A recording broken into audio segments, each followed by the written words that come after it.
There's only raindrops here when you're not around.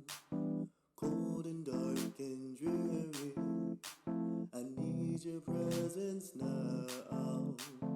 Raindrops, oh,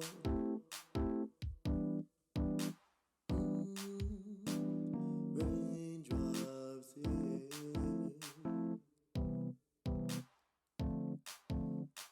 The silence is like thunder, your absence is the rain.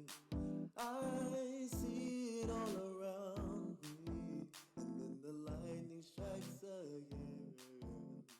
The wind is blowing. Hey,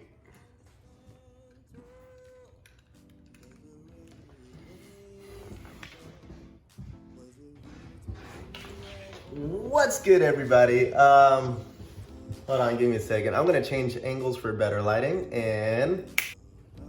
Okay, let's try this again. What's up, everybody? It's your boy E.Musical, and today I wanted to talk to you guys about basically toxicity and basically how to do a self-check. Now, I'm not calling anyone toxic or anything like that. And if you do these things, that doesn't necessarily make you a toxic person. These are just toxic habits, basically towards your own mental health, all right?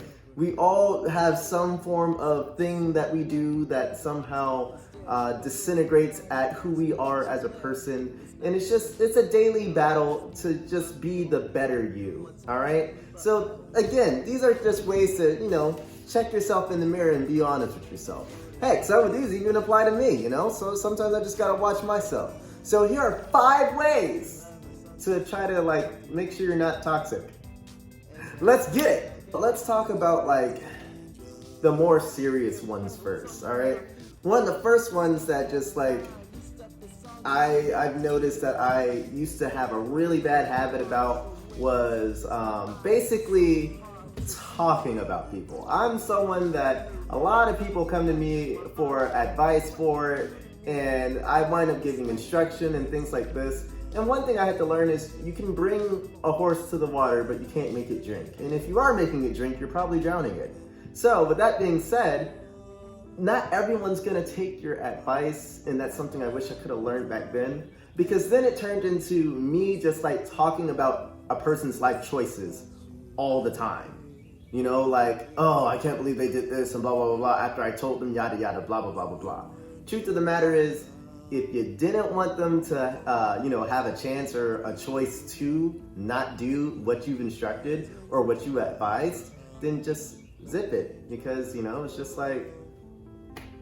what's the point? So understand that everyone has a choice, and also a person's life isn't always your business. As a matter of fact, it's almost never your business. Even when a person tells you, it's just all right, cool. I'm glad they trusted me to a point, and I'm glad they wanted to hear my opinion to a point, but that's really as far as it goes. Where they go after that has nothing to do with you, because you've already done what you could do, what's in your control and in your power. So I would say the number one thing, not really number one from least to greatest, but the one thing that I want to address first is just mind your business. Mind your business. If you have friends that are honestly expecting you to keep them accountable, then do that. Absolutely do that. But there's a difference between keeping someone accountable and being judgmental. Keep that in mind. All right. The difference is love and communication, by the way. So, if you have that type of communication with them, and if you can do it all in love, then yeah. Anyways, let's go on to the next thing. And I'm going to turn the lights on because it is starting to get a little bit dark in here. All right, the next thing. So the next thing is stop confusing sympathy with affection. Don't get me wrong, affection can manifest in the form of sympathy, but sympathy isn't always affection, at least not the affection that you want, all right?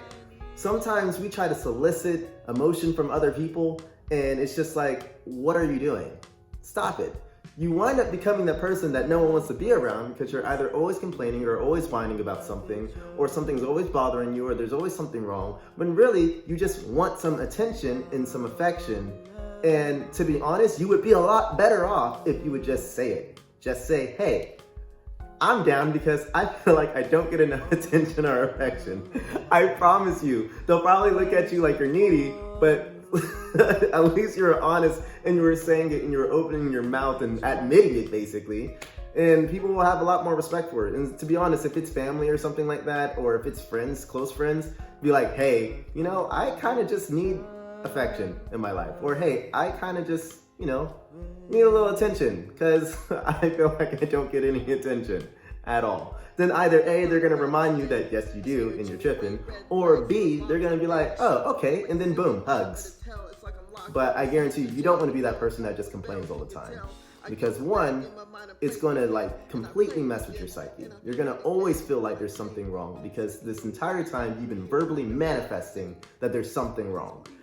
And B, you're going to come off as the whiny, weak person, and maybe some people are going to be cool with that because they have their fair share of complaining and you guys just get together and have a complain fest.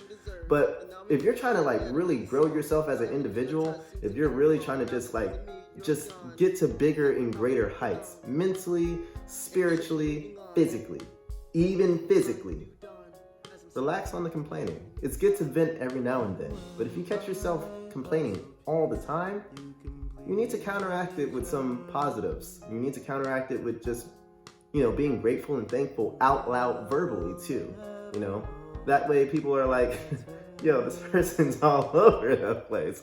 But at least they don't think that you are just this person who's just a rain cloud all the time. All right, next. Okay, so I'm probably not going to look at the camera for this one because I'm super guilty for this. I jump to conclusions a lot, all right? I jump to conclusions a lot. It's really bad. Social anxiety, it's the worst, the moment it's bad. So, it's so funny because whenever I lose my keys, which happens a lot, anytime I lose my keys, I find myself jumping to the conclusion that I either left it in another place in the city or somewhere, or even though I'm at home, or I got them stolen. The moment, as a matter of fact, anything that I lose, I instantly think, someone stole it, right? But the moment I think to myself, someone stole it, and then I start placing blame on people, I find it almost immediately. At this point, I almost do it just to help myself find it even faster, which is kind of hilarious, but not really. Very unhealthy. So yeah, stop jumping to conclusions because what happens is you rob people the chance to actually show that they are good. You rob yourself of the chance to think positively. You rob yourself of chances in general. I've seen people plenty of times completely throw away an opportunity all because they automatically assumed that things were not in their favor. But then again, there's also people that just assume a little bit too positively and they just completely mitigate all form of fact. So keep that in mind. All right, next one. I said I wasn't gonna look in the camera. Next one. I like this hat so much. I look good. All right, so the next one, all right? Keep this one in mind too. Stop going all in, all right? There's sometimes where, you should definitely put your foot completely to the floor and just go 100 miles per hour. But keep in mind, your acceleration does not mean that brakes no longer exist. Put the brakes on stuff, yo. Stop jumping to things so fast. You gotta think things through. We all do. Something seems good, something seems great, that's awesome. Go for it, but before you do, think about it in its entirety. This is how people wind up not avoiding, certain disappointments that come their way, certain things that happen that, backfiring. So with that being said, just don't go all in so quickly. All right, there's a time for it, but don't do it quickly. All right, there's this little thing that I always say, and that is, you could be blessed with $1 million, but if you don't manage it right, that will be the worst thing to ever happen to you in your entire life. And that's an extreme example, but it's the truth. There's plenty of people who won the lottery who ended up bankrupt, homeless. I won't say the worst case scenario, but you get the picture, And it's just like, good things come to our lives for a reason. It's our job to manage those things, to be good stewards of it. So be a good steward with the energy that you put into the things that come into your life and the opportunities that you get by, thinking it through completely, by managing it responsibly. That includes your thoughts, that includes friendships, relationships, job opportunities, projects, whatever it may be. Good things come for a reason, and we should always be grateful for it. But always keep in mind to take a step back, think about it, and learn how to manage it. All right, next. All right, this last one is a little bit difficult, so hang with me. Self-reflection, the ability to be able to look at yourself, right? The ability to be able to handle criticism. I'll tell you guys a little story. One of my songs, Heartstrings actually, it's on my last EP that I published, was trash. As a matter of fact, that whole EP is trash. That's why I'm actually redoing it right now. Which I cannot wait for you guys to hear. It's gonna be way better. Side note, anyways. So what I'm saying is with that was there was once upon a time this guy that let me know that my song was bad because I didn't have it mastered. If you don't know that terminology, I will explain it eventually another time. But for now, just understand that it's a process that's very, very important, especially if you're trying to listen to music through speakers. That it's very, very important. Well, I didn't know how to do it and I didn't know about it, right? So he said I had it mixed properly, and he was very rude about saying it, but at least he admitted that I had my song mixed properly. He said, but it wasn't mastered, and you can't have mastered trash on my radio, blah, blah, blah, blah, blah. And I'm like, ow, my heart. And I was in my feelings for a long time that night, it wasn't like, oh, he's a hater. No, like for hours, I was like straight. It was really bad. But I had to take my emotions out of it and listen to the true message. The true message is, Sherman, you don't know what mastering is. Sherman, your song has not been mastered because you don't know what it is. Sherman, learn how to master music. Do research. This made me into a better musician, in turn making me a better producer, essentially. So that's what your boy is doing. He's learning how to master music, and now that one critique has stepped up my game for, oh my God. Like if you listen to my new single that I dropped on it's the last YouTube video that I did. You go listen to that compared to some of my other songs, you're gonna be like night and day. This is crazy. The quality's crazy.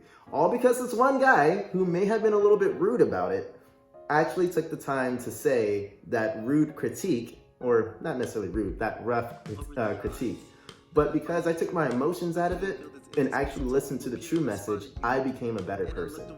I'm not saying that you have to take whatever is thrown at you, especially when certain people critique you. They may not have the position to critique you, they may not have the right, So keep that in mind also. Don't just allow yourself to get abused. But at the same time, keep this in mind. Sometimes we get in our way with our emotions because we are afraid of needing to change. We are afraid of the inability to actually change. The truth of the matter is, if you are trying to become a better person, if you're trying to become better at whatever craft you do, change is necessary. You have to change in some type of way. You have to adjust, adapt in some type of way. And this takes the time to look at yourself and say what needs improving. We don't like pointing out our own flaws.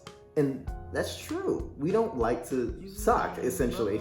We don't like to come off as the weak one or the bad one or the loser, or, whatever negative connotations you want to add to it. But keep this in mind. The moment you recognize a weakness is the moment you get a chance to strengthen it. And the moment you strengthen it, the more you just become stronger as a whole. Well, that's all I got for you guys. I'm gonna catch you guys in the next one. Thank you so much for listening. I said that super backwards. Thank you guys so much for listening. I have a single that's dropping, which is probably what you guys are hearing right now. And I'm working on another. And like I said, that last EP, Forget about it. I'm gonna add another one. Actually, I'm gonna do another one. Not another EP. I'm gonna do the same songs except remixed completely so that some of them will sound completely different. Some of them will just get remastered. Then I'm adding 6 more songs on that bad boy, giving you guys a 12-song album, and hopefully you guys will love it. And from what I was shown with the last song, you guys will. I appreciate the love and support, and you guys are awesome. Now I'll catch you guys in the next one. Peace!